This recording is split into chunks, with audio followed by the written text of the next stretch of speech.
எல்லாத்துக்கும் முதல்கள் வணக்கம். நான் தான் உங்க Nirmal Rajan. Welcome to my channel Nirmal சமையல். நம்ம இன்னைக்கு என்ன பண்ண போறோம் பார்த்தீங்கன்னா, மீன் குழம்பு தான் பண்ண போறோம். நான் ஏன் பண்ணாமல் சீ ஃபுட் அதை பற்றி பண்ணாமல் இருந்தேன்னு பார்த்தீங்கன்னா, சீ ஃபுட் எனக்கு பிடிக்காது, அதை சாப்பிடவும் மாட்டேன், சாப்பிட்டதும் இல்லை. எங்கள் அம்மா சொன்னனால தான் இது பண்ண போகிறேன். எங்கள் அம்மா தான் சொல்லி கொடுப்பாங்க இதை வந்து மீன் குழம்பு வந்து நான் ஒரு வெள்ளை மீன் வச்சு பண்ண போகிறோம், மண் சட்டியில் பண்ண போகிறோம். இப்போ நம்ம வீடியோக்குள்ளே போகலாம்.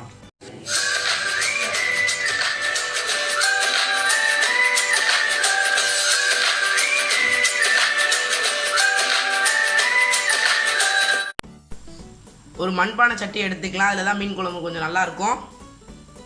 அதில் வந்து நல்லெண்ணெய் தான் மஸ்ட் இதுக்கு ஆட் பண்ணணும். ஒரு 4 டேபிள் ஸ்பூன் நல்லெண்ணெய் ஆட் பண்ணிக்கலாம். நல்லெண்ணெய் ஆட் பண்ணிங்கன்னா நல்லா டேஸ்ட் கொடுக்கும். எண்ணெய் சூடானதுக்கப்புறம், நல்லெண்ணெய் சூடானதுக்கப்புறம் 1/2 டீஸ்பூன் வெந்தயம் ஆட் பண்ணிக்கலாம்.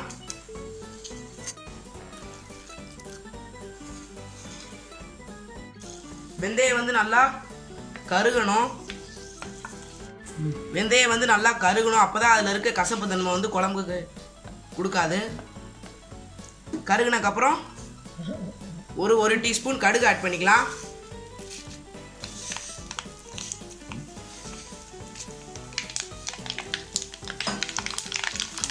கடுகு நல்லா வெடிக்கட்டும்.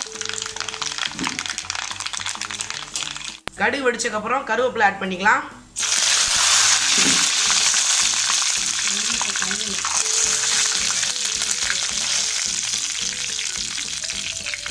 ஒரு 5 பல் பூண்டு ஆட் பண்ணிக்கலாம். சின்ன வெங்காயம் ஆட் பண்ணிக்கலாம். மீன் குழம்புக்கு சின்ன வெங்காயம் போட்டால் தான் நல்லா டேஸ்ட் இருக்கும்.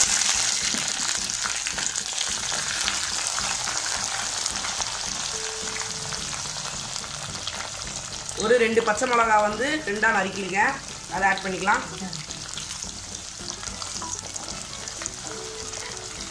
இது வந்து நல்லா ஃப்ரை ஆகி வரணும், அது வரையும் வதக்கிக்கலாம். வந்து நல்லா வெங்காயம் ஃப்ரை ஆயிடுச்சு. இந்த மாதிரி ஃப்ரை ஆகணும். ஃப்ரை ஆனதுக்கப்புறம் நான் வந்து ஒரு மீடியம் சைஸ் ஒரு தக்காளியை குட்டி குட்டியாக சாப் பண்ணி வச்சுருக்கேன், அதை ஆட் பண்ணிக்கலாம்.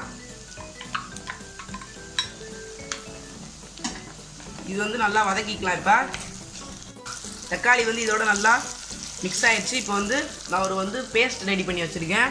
இதில் வந்து ஒரு 100 கிராம் சின்ன வெங்காயம், ஒரு மீடியம் சைஸ் தக்காளியும், ஒரு டீஸ்பூன் ஜீரகத்தை போட்டு நல்லா அரைச்சி வச்சுருக்கேன். இப்போ அதை ஆட் பண்ணிடலாம்.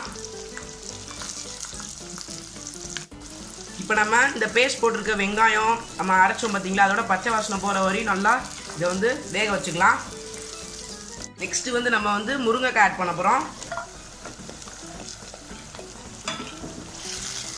இது லைட்டாக ஒரு மிக்ஸ் பண்ணக்கப்புறம் இப்போ நம்ம மாங்காய் ஆட் பண்ண போகிறோம். மாங்காவும் முருங்கைக்காவும் இந்த குழம்புக்கு ஆட் பண்ணோம்னா ரொம்ப டேஸ்ட் கொடுக்கும். இப்போ மாங்காய் போட்டிங்கன்னா புளியை கொஞ்சம் கம்மி பண்ணிக்கோங்க. இப்போ லைட்டாக ஒரு மிக்ஸ் பண்ணிக்கலாம். அந்த மசாலாவோட இந்த 2 வெஜிடபிள்ஸும் மிக்ஸ் ஆகட்டும். நெக்ஸ்ட்டு வந்து ஒரு 1/2 ஸ்பூன் மஞ்சத்தூள், 2 டேபிள் ஸ்பூன் மல்லித்தூள், 2 டேபிள் ஸ்பூன் மிளகாத்தூள், 1 ஸ்பூன் குழம்பு மிளகாத்தூள். இதெல்லாம் நல்லா மிக்ஸ் பண்ணிக்கலாம். அந்த பொடி போடும் போது தீயை கொஞ்சம் சிம்மில் வச்சுக்கோங்க. இப்போ வந்து புளி தண்ணி ஆட் பண்ணிக்கலாம். நான் வந்து ஒரு லெமன் சைஸ் அளவு புளி எடுத்து தண்ணியில் ஊற வச்சுருக்கேன். புளி எடுத்துட்டு தண்ணியை மட்டும் ஃபில்ட்ரு பண்ணி வச்சுருக்கேன். இப்போ அதை ஆட் பண்ணிடலாம். இது வந்து ஒரு 1/2 கப் தண்ணி இருக்கும். நம்ம மாங்காய் போட்டனால புளியை கொஞ்சம் கம்மியாக போட்டிருக்கேன். அது போடலைன்னா அதுக்கேற்ற மாதிரி நீங்கள் போட்டுக்கோங்க. இப்போ வந்து இதை நல்லா மிக்ஸ் பண்ணிக்கலாம். இப்போ புளி தண்ணி ஆட் பண்ணக்கப்புறம் உப்பு போட்டுக்கலாம். தேவையான அளவு கல் உப்பு போட்டுக்கோங்க குழம்புக்கு. அப்புறம் தேவையான அளவு தண்ணி. உங்களுக்கு கட்டி ஆகிடும்னா கொஞ்சம் தண்ணி கம்மியாக ஊற்றிக்கோங்க. தண்ணி ஆகிடும்னா கொஞ்சம் தண்ணி எக்ஸ்ட்ரா ஆட் பண்ணிக்கோங்க. இதை வந்து லைட்டாக மிக்ஸ் பண்ணிக்கலாம். லைட்டாக மிக்ஸ் பண்ணக்கப்புறம் இப்போ வந்து ஒரு லிட்டு போட்டு மூடி வச்சுக்கலாம். அது வந்து நல்லா கொதிச்சு வரணும். கொதிச்சு வந்ததுக்கப்புறம் மீன் ஆட் பண்ணிக்கலாம்.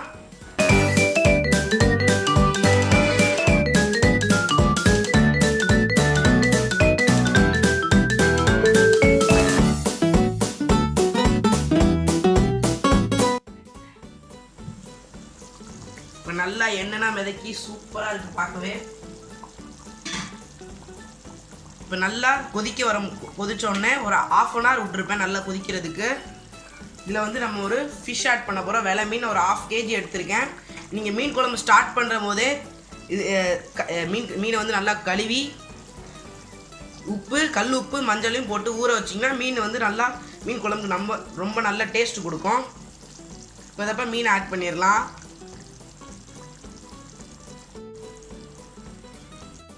மீன் வந்து இந்த குழம்புல முக்குற மாதிரி வச்சுக்கோங்க.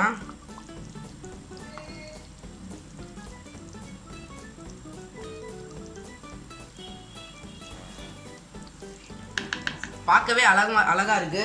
வந்து ஒரு லிட்டு போட்டு ஒரு 3 to 4 minutes அப்படியே வேக வச்சிடலாம் சிம்மிலேயே.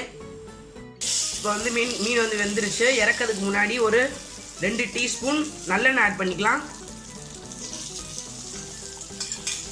நல்லெண்ணெய் ஆட் பண்ணிட்டு ஸ்டவ் ஆஃப் பண்ணிடலாம். அப்புறமா கடைசியாக ஃப்ரெஷ்ஷான கொத்தமல்லி ஆட் பண்ணிக்கலாம்.